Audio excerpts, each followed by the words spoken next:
progress. So what you're saying is that while you've been on leave, you've actually still been working as an agent. That's exactly what I'm saying, I agree with you, Pine, said Dobbs, surprising her. You did great work down there, as I already pointed out. If it were up to me, I'd tell you to take as much time as you need.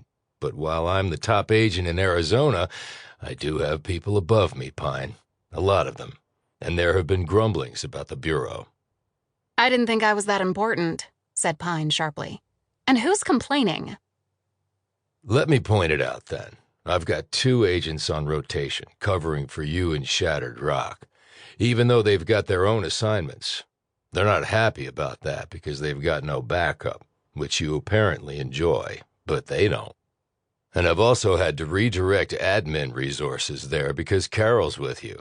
And while I know this is the 21st century, the fact that you are, well, you know.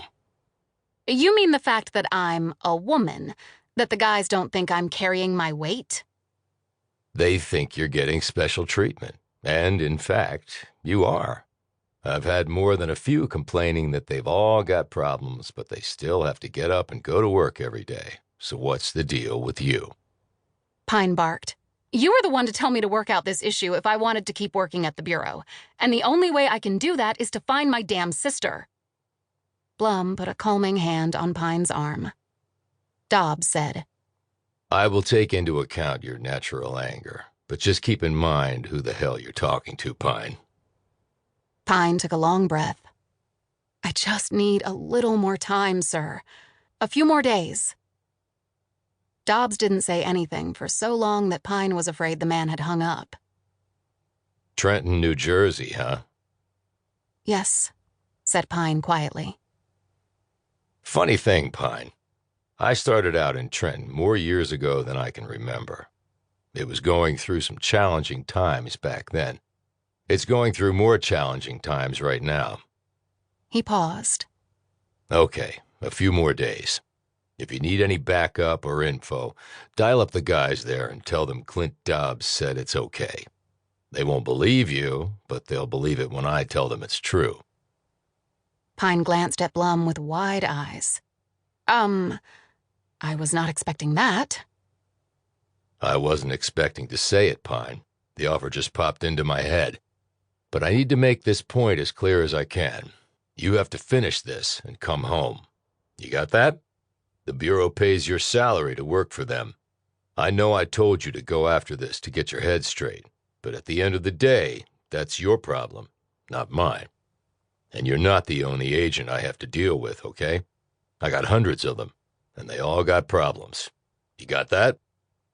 Yes, sir. Got it. And I'm so grateful. Thank you for... But Dobbs had already clicked off. Pine slowly put the phone down. New Jersey, here we come. Chapter 2. 2 days later, Pine was driving in her rental car through a working-class neighborhood on the outskirts of Trenton. She was thinking about what she would say to Anthony, Tony Vincenzo, who sometimes stayed at the home his father, Teddy, had apparently inherited from his father, Ito Vincenzo. She didn't want to deal with the inevitable red tape of visiting Teddy Vincenzo in prison if she didn't have to. Tony was low-hanging fruit. But with her current frame of mind, if Tony chose not to help her, she might just shoot him. As the grandson of Ito Vincenzo, Tony could possibly tell her something about Ito.